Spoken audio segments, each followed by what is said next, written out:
या बातमीपत्राचे प्रायोजक आहेत येवल्यातील कापसे पैठणीचे ब्रँडेड कपड्यांचे शोरूम म्हणजेच कापसे रेमंड। सर्व नामांकित ब्रँडचे शर्ट, पॅन्ट, शर्टिंग आता एकाच ठिकाणी। लग्न सराई निमित्त डिझायनर शेरवानी, जोधपुरी, सूट, कुर्ताचे सर्वात मोठे रेडी कलेक्शन, तेही योग्य दरात उपलब्ध। सोबत टेलरिंगची सुविधा उपलब्ध। आजच भेट द्या कापसे रेमंड, कापसे पैठणी शेजारी काळामाती रोड, येवला। सर, मराठीच्या सक्तीच्या मुद्द्यावर आज परिवहन मंत्री प्रताप सरनाईक यांनी मुंबईत बैठक बोलवली आहे आणि या बैठकीला शशांकराव आणि संजय निरुपम हे उपस्थित राहणार का याकडे सर्वांचं लक्ष आहे।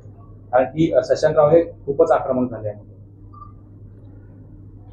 असं आहे की मुख्यमंत्र्यांनी सुद्धा सांगितलेलं आहे की ज्यांना मराठी येत नाही त्यांना आपण या गेल्या काही दिवसामध्ये मराठी शिकूया आणि मग काय हा प्रश्न राहणार नाही, मुख्यमंत्र्यांनी सुद्धा सांगितलं आहे। आज एक लक्षात घ्या की या रिक्षा असतील, टॅक्सी असतील, मुंबईतल्या ह्या बहुतांश जे आहेत ह्या मराठी न बोलणाऱ्यांच्या ताब्यामध्ये आहेत किंवा ते चालवतात। आता एकदमच हे सगळं बंद करणं म्हणजे पुन्हा नवीन प्रश्न निर्माण होणार। त्यापेक्षा ह्या सगळ्यांना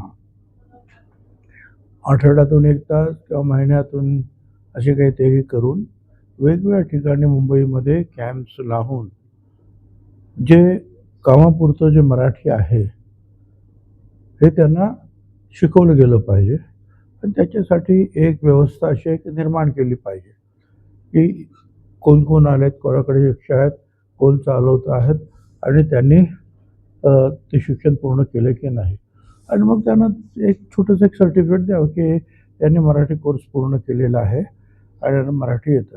तर त्यासाठी कदाचित महिना 2 महिने जर लागले तर मला असं वाटतं आपण ते दिले पाहिजे। एकदमच जर आपण सगळं बंद करायला गेलो तर मला कल्पना नाही की आणखी नवीन काहीतरी प्रश्न निर्माण निश्चितपणे होऊ शकतील।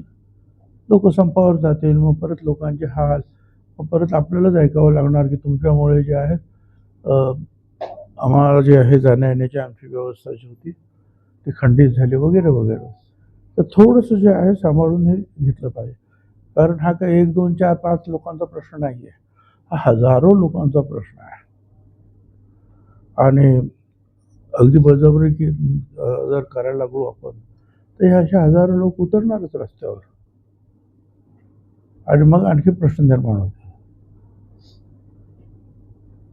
मनोहर भोसले जो आहे त्याच्या आश्रम, पुण्याचा जो आश्रम आहे, VIP साठी आलिशान व्यवस्था करण्यात आली होती। तसेच या आश्रमाच्या बांधकामावर कोट्यवधी रुपयांचा खर्च देखील झाला। कोण मनोहर भोसले हाच मला अजून काय माहीत नाही आहे बरं का। आणि या बाबा लोकांना लोक पैसे पण खूप देतात।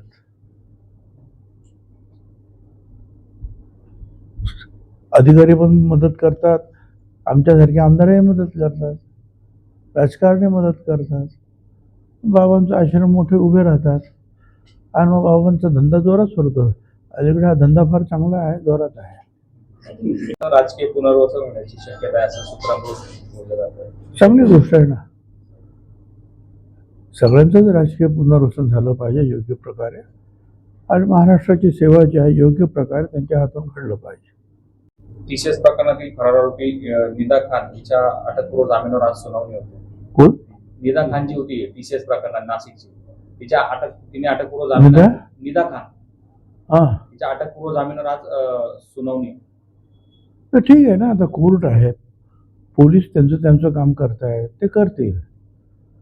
पण मी नेहमी सांगतो त्याप्रमाणे कुठल्या काही लोकांनी चूक केली म्हणून पूर्ण कंपनीच बदनाम करून ती कंपनी नाशिकच्या बाहेर जाणार नाही आणि मग कोणी येणारच नाही आपल्याकडे IT कंपनी, इथपर्यंत आपण त्या कंपनींना बदनाम करू नये। आणि ह्या कंपन्यांमध्ये TCSमध्ये अक्षरशः लाखो लोक जगभरामध्ये काम करत असतात। कुठे काय चालतं, कुठे काय चालतं हे काय वरच्या MDंना यांना त्यांना काय माहीत नसतं। तर ह्या अशा काही गोष्टी घडतात, त्याच्यावर पोलीस कडक कारवाई करतात।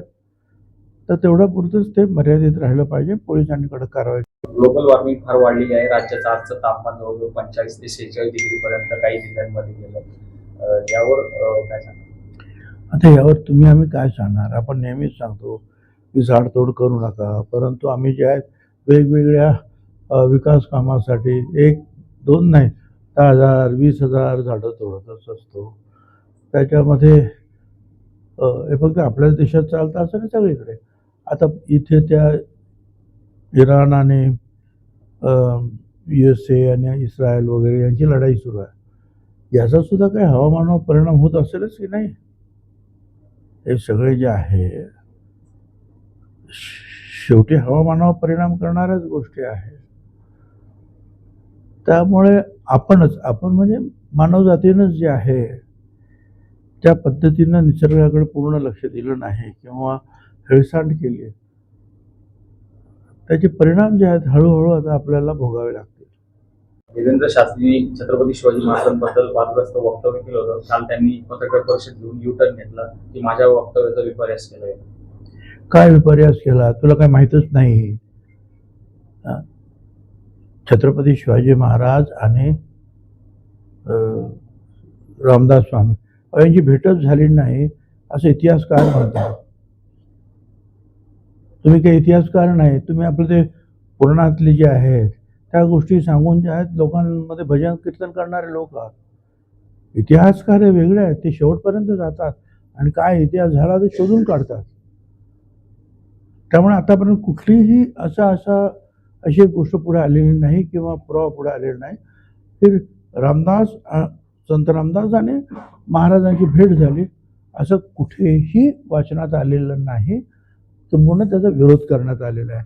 जे वाचनात आलेलं नाही, जे विरोध करण्यात आलेले आहे, जे इतिहासात नाही, ते जर तुम्ही सांगायला लागले की शिवाजी महाराज संत रामदासांना म्हणाले मी आता थकलो आहे, तुम्ही सांभाळा हे काय, आणि मग रामदास म्हणता नाही नाही तुम्हीच सांभाळ. अरे काय थकलो आहे? छत्रपती शिवाजी महाराज थकले आणि मग याचा राग येणार नाही? मराठी लोकांना महाराष्ट्राला काही छत्रपतींना मानणार सगळ्या लोकांना राग येणार. एक बोलण्याची पद्धत आहे. म्हणजे नुसती भेट झाली असं म्हणत नाही ते. महाराज म्हणतात मी थकलो आहे. अरे वा, छत्रपती शिवाजी महाराज काय संभाजी महाराज काय याने प्राणाची आहुती दिली अनेकांनी या देशासाठी, स्वराज्यासाठी. ते कधी म्हणाले मी थकलो आहे? आणि कुठला असा युग पुरुष आहे, डॉक्टर बाबासाहेब आंबेडकर असेल, महात्मा ज्योतिराव फुले असेल, अण्णाभाऊ साहेब, कधी म्हणाले मी थकलो आहे? जीवनाच्या शेवटच्या क्षणापर्यंत ह्या सगळे हे जे युगपुरुष आहेत ते सगळे यांनी जनतेसाठी काम केलं, राज्यासाठी काम केलं, भल्यासाठी काम केलं. शेवटचा प्रश्न घेतो. 85,000 कृषी निविष्ठा विक्री करणारे दुकानं शासनाच्या ज्या लायसन्सच्या संदर्भात विविध गाठींविरोधात आज संपावर गेले. शेतकऱ्यांची मोठी गैरसोय होणार आहे आणि बेमुदत संप पुकारलाय त्यांनी. नंतर ते कन्सर्न जे आहेत मला वाटतं ते शेती खात्यामध्ये ते येईल तो प्रश्न. ते भरणे मामा जे आहेत त्याबद्दल मिटिंग्स घेऊन लवकरच हा प्रश्न जो आहे मार्गी लावतील. या बातमीपत्राचे प्रायोजक आहेत डॉक्टर साताळकर यांचा दातांचा दवाखाना, दंतरोग व मुखरोगावरील उपचार व निदानाचे एकमेव ठिकाण. Root canal, digital X-ray, smiling designing, वेडेवाकडे दात सरळ करणे, मशीनद्वारे दात साफ करणे, लहान मुलांच्या दातावरील सर्व उपचार, आधुनिक सुविधा उपलब्ध. आजच भेट द्या. गाळा number 41, Ambedkar shopping centre, Vinchur road, शिवसृष्टीजवळ, येवला.